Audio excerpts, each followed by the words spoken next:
Because what that would do for you, it would just confirm your theory of saying this is my primary love language. And then what do you do about that, right? I've confirmed that my primary love language is acts of service. Now that I know this about myself, I will lean into it more, right? Number one, I will have this discussion with my partner and I will tell them this is my love language, right? I would tell them that this is why I do the things that I do. So if you can show a little bit more appreciation when I do things for you, that's going to strengthen our relationship.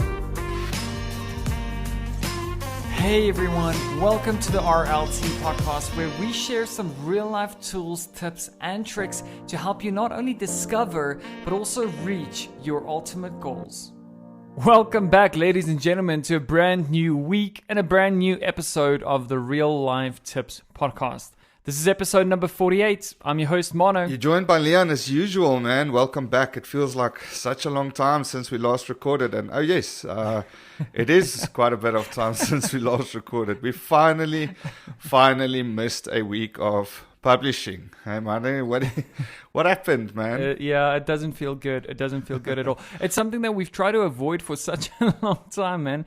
But you know, like, it's inevitable. We knew this day would come. We knew that, you know, at some points we might drop the ball. And yeah, so first and foremost, we do apologize for that, but we're also human and we also have a lot of things happening in our lives, right? Yeah, that's true. So I think the last couple of months, it's quite funny. It's nearing the end of the year and you would think that things would quiet down. And I think for the first time in my life, it's been the opposite, where everything in my personal job life or career life and family life and everything has actually exploded to a point of just not being able to balance out everything nicely. And yeah, unfortunately, something had to give. And this time around, it had to be one episode of the podcast, man, that we unfortunately missed. And we missed our publishing date.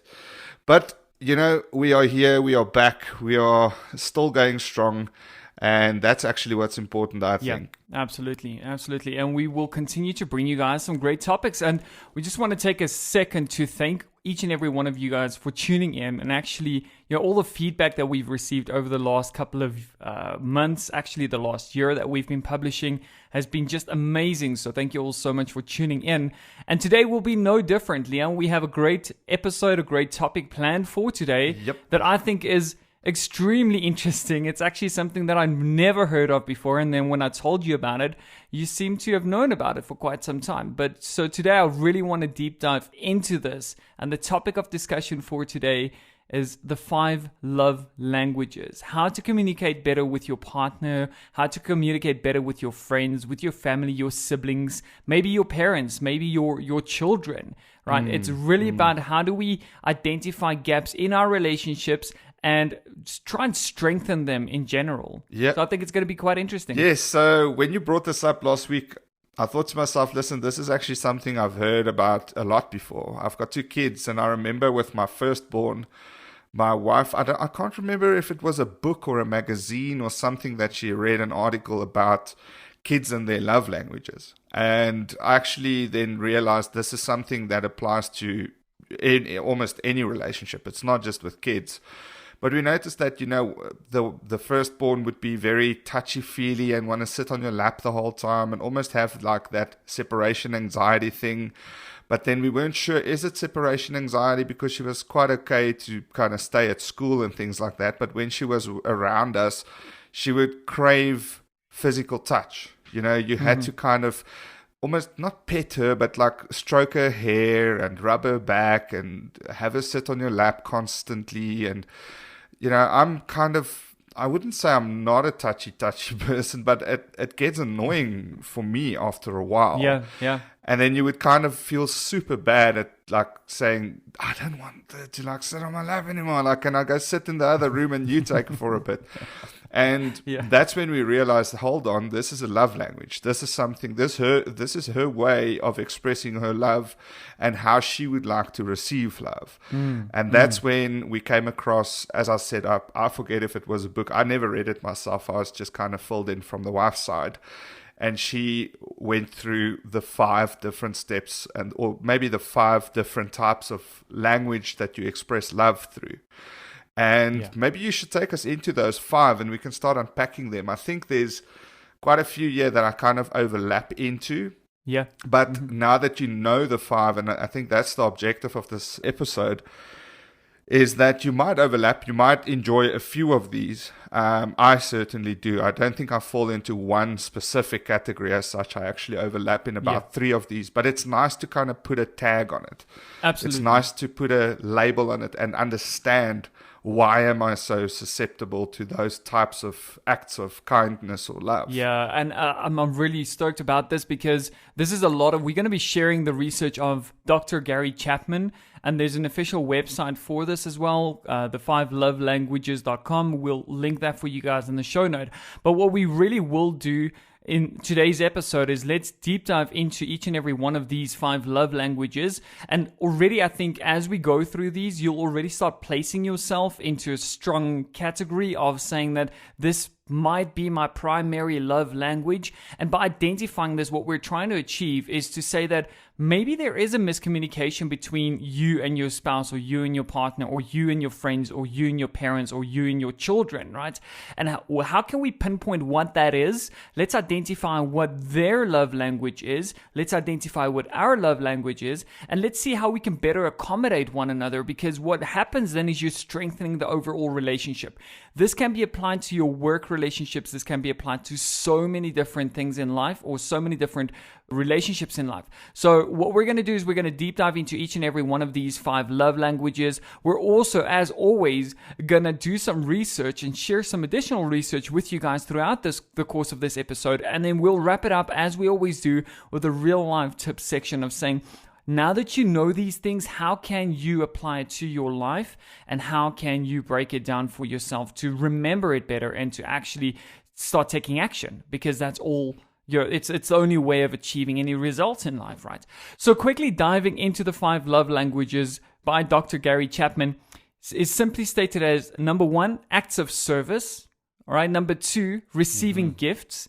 Number 3, quality time. Number 4, words of affirmation. And number 5, physical touch. Now, Leon, I think I want to start off with the first one, which is acts of service.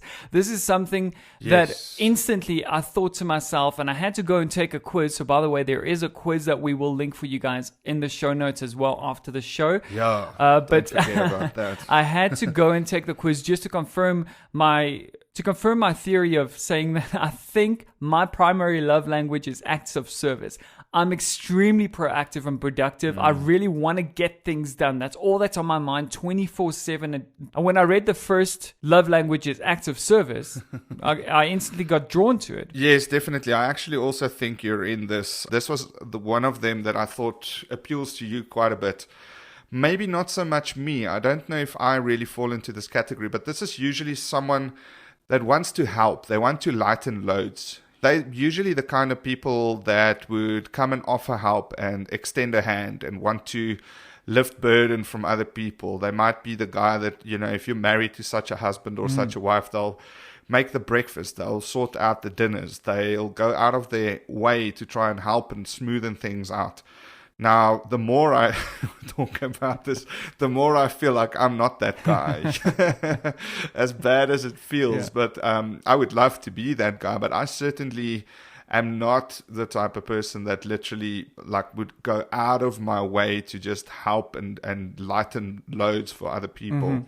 I will do so for those closest to me, but even then, it doesn't come naturally. It's not a language. It's certainly not I would say, a strength or a position that I take as a usual first, go-to strategy for any scenario for me.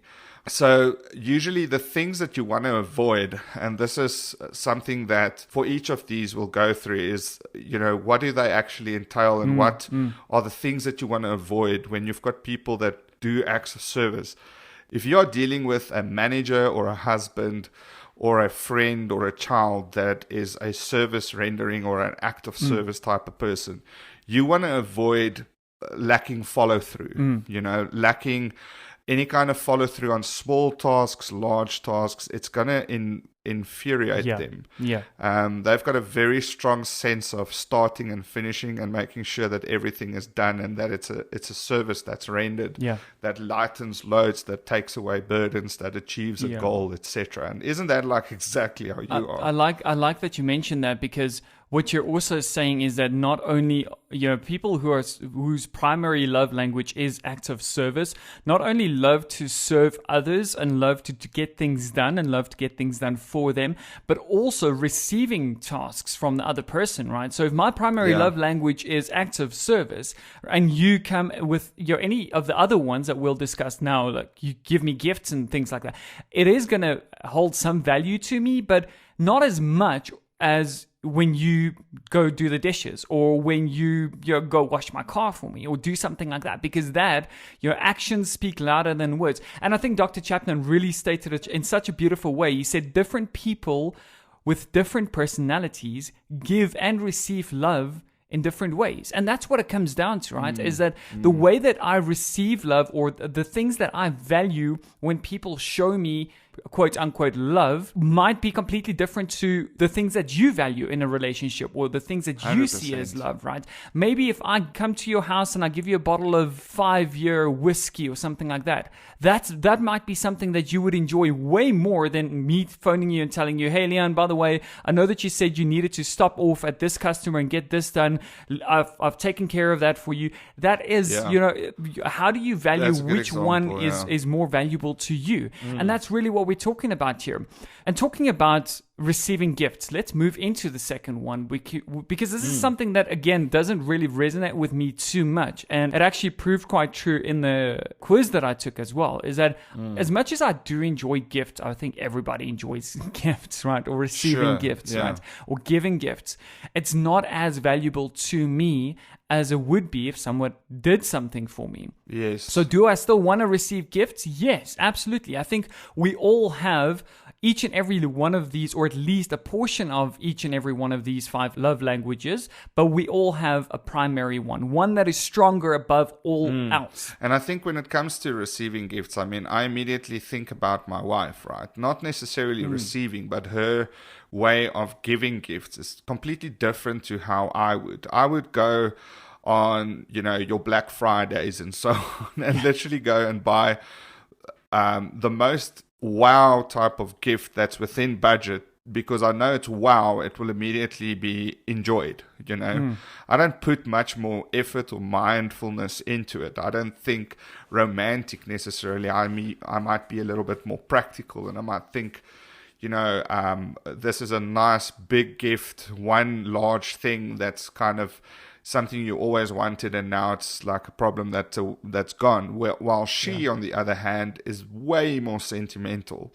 She'll take effort in buying the right bag to put it in, or the right wrapping, and the boy and the girl will have separate types of wrapping, and sometimes there might be something thoughtful in there, like pictures and frames and those kind of things, the type of things that have almost no material value, but they've got so much sentimental value. And, that's the kind of gifts we're talking about. We're not talking about your gold digger type men or women that just want gifts all the time for happiness, because that's the only way that they understand to be happy, and that they just kind of want gifts all the time. We're talking about people that like to give and receive gifts, but they make that almost a part of their communication, their love language. Like, I'll notice my wife giving or sending a box of chocolates to a friend. That's a very cheap, it's not material. Materialistic. It's just thoughtful. And she'll put a nice little card that's handwritten in there that she thought about, or a little message. But that's it, And that's 100% like my wife's love language, is that she'll put a little note in, my lunchbox, and she'll put something on my seat of my car from time to time to remind me to have a good day. Those are the kind of gifts we're talking about. We're not talking about, hey, can I have an Xbox? Sentimental gifts. Exactly. And it's one of those things. And once again, we're going to talk about the avoiding, and what you need to avoid around these people is to kind of be unenthusiastic about that. When someone that likes to receive or give out gifts, however small they are, do those acts, You have to Yeah. kind of be on top of your game immediately. Like, wow, thank you. This is so thoughtful. You just made my day. Because it is, right? Because basically is amazing. what they look at is they see that amidst all of everything that's going on in your life, you literally took a second or a minute out of your day Yes. to go and think about them and do something for them, to get them something, to give back to them, even if it's just a little sticky note on their desk, even if it's just a quick message or whatever the case is. 100%. A little gifts like that mean so much to those people, and I've met so many of these type of people in my life as well. And to me, I always felt that maybe I was quite cold-hearted because I don't. Look, I do appreciate it, but it's not a big deal to me. Whereas acts of service, to me, basically what it feels like is you're gifting me time. So yes, I do, in a sense, it feels like it almost overlaps, but not exactly, because what it comes down to is when you do something for me, you're saving me time, you're saving me effort, you're saving me stress. So to me, that value just feels so much higher. But to the next person, if they just receive a little sticky note, or they just receive, a flower that you picked from the garden, that goes such a far way. So it's absolutely interesting. 100%. And you're right. There are certain things that we need to avoid. You cannot receive a gift from a person like that and not take into consideration that might be their primary love language, and then shoot them down, just say, oh, thanks, cool, chuck it in the bin, Yeah, because that's obviously going to affect the relationship, Yes. because it feels like you don't appreciate that person. And the same goes for each and every one of these. And it's a big deal to them. Yeah, the same goes for each and every one of these languages, is when somebody does something for you, and their primary love language is acts of service, show appreciation for that. Understand that is their 100%. primary love language. Absolutely love that. I think the third one is quality time. This is also something that I quite appreciate in my relationships as well, and I scored quite high in quality time. It's where you value spending time with someone, just being there with someone or in the presence of someone, more than anything else, more than if they were to rock up there and give you a gift, or if they had to go out and do something, run an errand for you or something.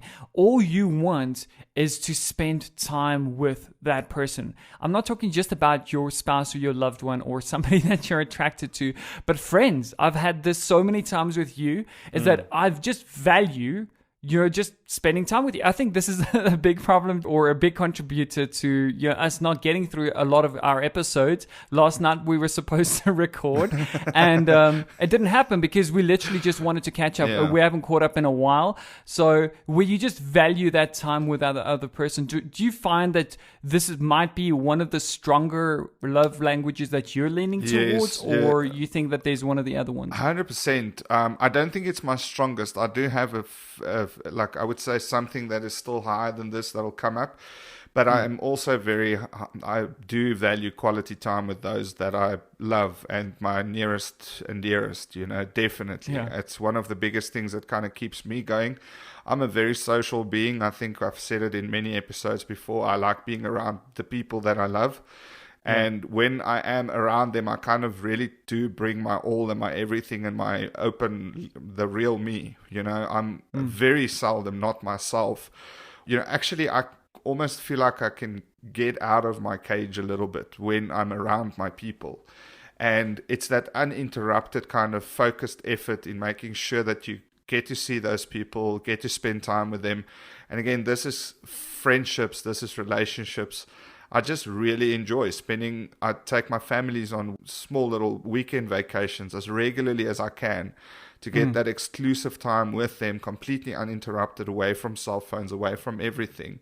And it's just my small little way to show appreciation for them in my life. And it's my way of showing love. And I do the same with you and my friends and most family, with the exception of the ones that are dodgy. Those listening, they know who they are. And the people that are in my innermost circle, 100%, I do really value quality time with them, knowing what's going on in their life, showing empathy for their real world circumstances, understanding what they're going through, understanding where they're coming from, because you can't really just always live on surface value. People will always come with a smile. If you look at Facebook, and Instagram, all those people are wearing smiles, right? Without quality time with them, you're never going to know the sadness behind the smile or the hurt and the pain. But that's exactly, and I'm so glad you're touching on that. And you mentioned something earlier on as well. Is what we're saying here is quality time, not just spending time with someone, because there's a difference, right? What you mentioned earlier on is getting away from technology, staying away from cell phones and all that.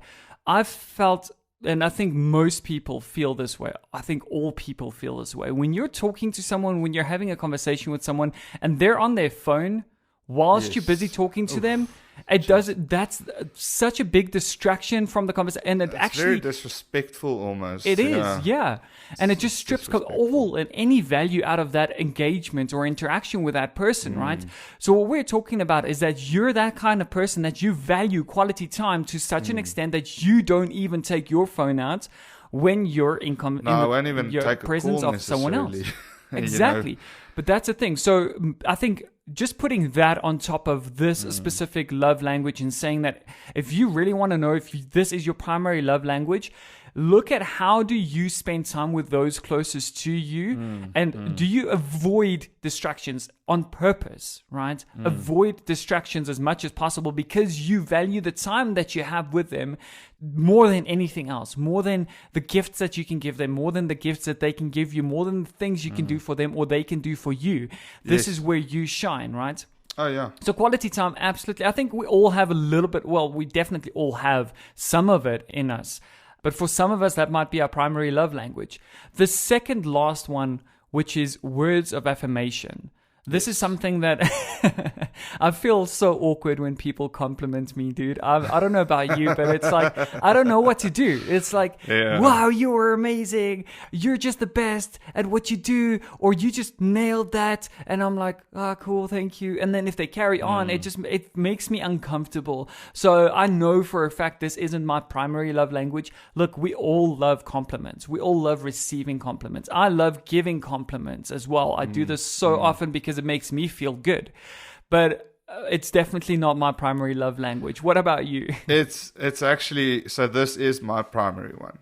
So, I was just going to say, I didn't want to say it. I wanted to lead you to the answer for yourself. Okay, cool. This is one of my primary love languages, and especially within my nearest and dearest. So when it comes to my inner family and my kids and my wife and so on, it's words of affirmation as well as receiving words of affirmation. So I would literally very, very regularly with both of my children and my wife recognize them for what they do right and what they do well and what they bring to my life, etc. I just kind of I love to, and see, I even use the word love, but I really enjoy the feeling I get of seeing seeing me recognizing their efforts. And making sure that doesn't go unnoticed. Like my daughter just did, this year she went to grade 1 and she did really, really well. And I mean, I probably went completely overboard with celebrating and, reaffirming her doing well and things like that. But I know that it boosts her confidence. I know that it's going to bring out more results next year. And I am truly proud, of that moment. And the same is for me. I do not like it when I make an effort and it's not recognized. I don't like it to take my kids let's say for a fun day out, and I don't get a thanks afterwards. Or maybe they just take it for granted, like that's life. We've got enough money or whatever, we allowed to go out like that. It's just how it should be. I hate that.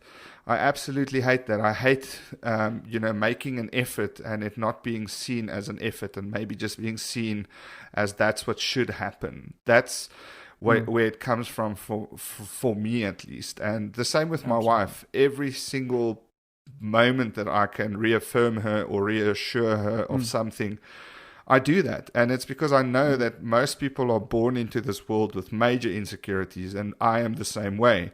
I like to be told, yes, you're doing well. Yes, you're doing fine. Congratulations. Thank you for this. Thank you for that. Because it kind of makes me understand that even though I don't think I may be doing that well and maybe I'm messing up here and there, people are seeing the efforts that I'm putting out and it's at least being recognized. So I'm quite strong in this category, even higher than quality time. But yeah, it's definitely something super I important. love that, and I'm so jealous, man, because it's not like I don't like complimenting people. I just said that I love complimenting people. I think that it's because I feel awkward when people tell me that I'm great and I'm good and all that, especially when it comes from your parents, right? It's like when your parents say that you're beautiful, does it really count? When your parents tell you that you're great, does it really count? I mean, because I've met so many people. No, it almost never does. Exactly, right? That's the problem. So for me, it's very difficult. It's definitely not my primary love language. I wish it was, though, because that would have been awesome. Because as you said, so many people it's a confidence booster. Yes, it's a confidence booster. So many people sit with insecurities that we either show or we don't show in our conversations and interactions with other people. So if you can be that person to proactively start boosting that confidence in everyone around you, of course you'd feel more loved as well, because they appreciate you and they would constantly tell you that they appreciate you. I love that love language. It's really, really cool. The last one is physical touch. Now, this is also something that I have struggled with in the past. Look, don't get me wrong. I think we all want to hold hands. We all enjoy a good hug every now and then. We've spoken about the happiness chemicals or the feel-good chemicals as well that go hand in hand with that physical touch as well, which it does play a key role. To me, yes, I have been in sort of relationships where the person might have been too touchy-feely and like too physical, and it gets a little bit much, right? Where you want to have a conversation with someone and you're in the middle of a conversation with someone and they come sit on your lap and they're like in your face and they want to hug you and they want to hold you, and sometimes I just want my space, especially in summer. It gets hot. You sit on that side of the couch, agree, like dude. I sit on this side. I agree, Let's not dude. sweat all over each other and stuff. We can touch. There's a time and a place for everything, but that's how I feel about physical touch. Do I still crave it from time to time? Absolutely, we all do. Oh, it comes up, but it's not my sure. primary love language, and I don't think it ever will be. Yeah, look, I'm quite neutral on this one as well. I think when I was younger, and obviously when the blood was still flowing harder than ever and stuff like that, when it comes to romantic relationships, I guess, yes, you would be very physical, touchy, because that's kind of what comes with a new relationship, right? But now, when I look at my kids and I look at my wife, and it's almost 10 years of marriage, and I look at my parents and how I interact with them, I'm not really the physical touch type. I do want to kind of put a disclaimer out there that romantic physical touch is obviously, I think, side hustle to this. Obviously there's going to be the times where you can't take your hands off of each other, and I don't know, the heat is pumping and all that kind of stuff. Your blood is boiling. I don't think I'm talking about that. I'm talking about your day-to-day love language. Taking a hand, caressing a neck, giving hugs. And the funny thing is, I kind of grew into doing it a lot more with my kids. Like, I'm quite physical touch and affectionate with my kids. I love hugging them and squeezing them and playing and enjoying them. But same as you, man. Sometimes in summer here in South Africa, it's freaking hot, man, and I sweat easy. And you've got this like little hot body sitting on your lap, and they want to hold you and cuddle. And sometimes I'm just like, no, man, go away. Like, not now, Wintertime, wait 6 months when it's cold. So I'm kind of neutral. I do enjoy it. I never ever brush it off or push it away when I'm receiving it, but I may not be the one initiating it every single time. At the same time. So you need to be careful. And the reason I say this, I've got a wife that is very much a physical touch person. She wants to be held sometimes and cuddled and just kind of taken care of from a physical closeness perspective. She always has the kids also sitting on her lap next to her. She never ever would sit in any area where they're not either sitting on her lap or right next to her. And I need to kind of be careful from time to time, especially in the very, very hot summer times where you can't even hold the hands and it gets all clammy and, so I need to be very careful not to be physically neglectful of any kind of touch with her as my wife. Exactly. But then I would still kind of at least carry the kids around a little bit, but she might experience some neglect. And she's actually reminded me a few times where it's like, you haven't like touched my ass in like the last 2 weeks, I know exactly I'm what like, you're talking about. Yeah. Oh, geez, you are so right. And it's not your ass. Eh? Yeah. It's just, I don't know, like I'm not feeling it. It's hot and so I don't know. This is something I need to probably work on a little bit because my wife kind of wants it, and I tend to kind of neglect it a little bit. How's it for you? No, it's exactly the same thing. I have to constantly remind myself that physical touch, even though it's not important for me, it is important for people around me. People enjoy that. That might be their primary or secondary love language, and I'm just neglecting that completely. So yes, it's definitely something that I need to work on as well. But yeah, absolutely love it. Leon, those are the 5 love languages. I think it is time for us to wrap it up and see how can we apply this in real life. So let's head over to the real life tips. Yeah. I've got the beatbox back. There we go. Thank you. I've been waiting for the beatbox, dude. It's been awesome. Great. So, Leon, I'm going to hit it off. I've got 2 tips that I want to share in conclusion and wrapping everything up and with the nice ribbon and put it in a basket. I love that. So that's what I want to do. Tip number 1 is, now that we know these languages, now that we've gone through them, now that we know how to identify them, not only in ourselves, but how we can identify them in other people, let's go take the quiz, okay? This is, again, it's something absolutely free. Again, we're not affiliated with any one of these tools or tips or anything that we share with you in the audience. But go ahead and take the quiz. It's going to take you, I think, 5 minutes or, not even 5 minutes to go through the quiz, and it will break it down for you. It doesn't require you to give your email address or to subscribe to newsletters or give any personal information.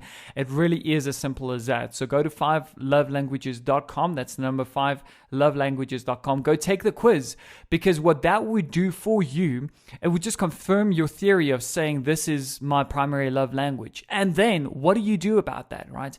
I've confirmed that my primary love language is acts of service. Now that I know this about myself, I will lean into it more, right? Number 1, I will have this discussion with my partner, and I will tell them this is my love language, right? I will tell them that this is why I do the things that I do. So if you can show a little bit more appreciation when I do things for you, that's going to strengthen our relationship. Number 1. Number 2, what's going to happen is they take the test or they take the quiz and you confirm theirs. And all of a sudden, you know how to treat that person better, which leads me into tip number 2. So tip number 1, go take the quiz. Tip number 2, how to apply it in your own life, right? Is sometimes you will feel that there's a disconnect between you and another person. Maybe it's a friend, maybe it's a sibling even, right? We're talking about work relationships as well. Maybe this is something that you're a manager and you want to understand your peers better. It's going to be a little bit weird when they receive a link from you to go take a quiz for love languages. But listen to what we're saying. Is when you feel that there's a disconnect, when you feel that there's a lack of appreciation, or maybe you love that person, your spouse, your partner so much, but sometimes you just get really, really annoyed with them and you never quite could figure out the root cause behind it. Understand their love language and accommodate them in that, right? It's very seldom that these two will align perfectly in a relationship, right? So mine might be acts of service. My girlfriend's might be receiving gifts or quality time. So I need to lean into that so that I can accommodate her and so that I can make her feel loved. Have an open dialogue, right? Understand each other better. Say that this is what we're trying to accomplish, is we want to find our primary love language so that we can strengthen our relationship. Those are my 2 tips, Leon. Jeez. So I actually only have 1 tip. Look, I had 2, but I think the second one would just kind of echo what you just said. But as a parent, I come from, again, the position of the first time that I engaged with the 5 love languages was actually with regards to the way that my kids communicated to me before they could speak, because they couldn't really speak then. So I would actually, as a tip, say for those young parents, go and get the book, go do the quiz. They can't do the quiz themselves, the kids, but you will be able to obviously recognize their behavior and start understanding what kind of love language your child is trying to speak to you. I promise you it is 100% accurate, no matter your age, because this is how I got introduced to the 5 love languages, was through my kids, especially my babies when they were very small. and the way that they were always kind of clingy, and you're wondering what's going on. Is it separation anxiety? Because that's a word that comes up a lot when you've got babies. And then you just realize, no, maybe they just enjoy physical touch. They want to feel your warmth. They want to be on you, like physically on your shoulder the whole time. Yeah. And that just might be their love language. Maybe it might be that they want to spend quality time. Maybe they want to have you play with them with a new toy every now and again. So they might be the receiving gift type. So try and look at these and find a new way or new lens to look through when looking at your child or your baby's behavior and understanding how they like to receive love. And once you got that, you kind of have a lot more clarity of understanding, first of all, what's annoying you and why it's annoying you. Because kids and babies are, whatever they do in excessive amounts. Yeah. So it's relentless. It's not just they want physical touch, like your wife might be a physical touch person. So maybe holding hands for 5 minutes a day and giving a hug duration of 2 minutes might be that Good is enough. off Yeah. the checkbox. Yeah. For a kid, it will be from the 24 hours taking away. Waking hours might be 16 hours. I want to be held for 15 hours. It's such an excessive amount. So instead of getting annoyed and not understanding why they are being clingy and so on, by just understanding the love languages, you might actually better understand and then also have the coping mechanisms of understanding what to avoid and what the love language means and how can you actually make it part of your daily routine and play it into favor for you and your child's relationship. So definitely, I think from my side, that's the only tip I've got to give. I love that. Is see how this would apply for children relationships as well and kids. Really cool. It's pretty profound. Really, really cool. Yeah, because it is difficult. How do you give this to a 2-year-old and say, hey, take this quiz so I can understand you better? It's not going to work, right? Do you acts of service, little man? Yeah, exactly. Do you like it when people run errands for you? No. Can I quickly go make you a cup of Kool-Aid? Exactly. No, I dig that. That was really, really cool. I think it's super important. And, you coming from a parent's perspective, I think would definitely resonate with a lot of people out there. So if you guys enjoyed this episode, please reach out to us or rate and review us. But that's it, ladies and gentlemen. There you have it. The 5 love languages and how can you strengthen your relationships with your parents, with your children, with your siblings, with your friends, with your work colleagues, or even with your girlfriend or boyfriend. I hope that you guys have 100%. enjoyed it. It's been an absolute pleasure. We are here. We are back. Once again, I don't feel that we have to apologize. But thank you guys for noticing that we were missing for a week. We had a couple of people actually reaching out to us saying, hey, listen, is something wrong with your platform or something? We haven't received the latest episode, but we're back, right? So somebody noticed, which is really, really cool. Some people reached out to us.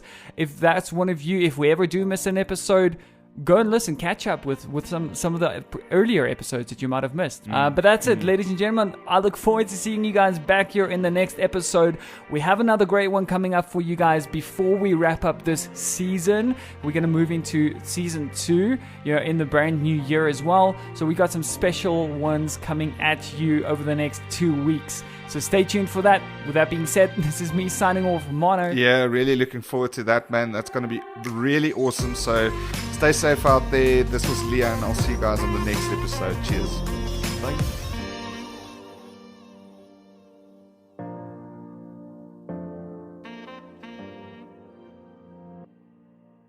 What's up, guys and girls? If you've derived some great value from our show thus far, please take a second to rate and review us on the platform that you're tuned in on. This will really help us to grow the show and reach more and more people, to spread the positivity and change more and more lives. So it will literally just take you a second to rate and review us, and who knows, perhaps you could directly be responsible for changing someone's life today. We look forward to seeing you guys in the next one. Until then, cheers.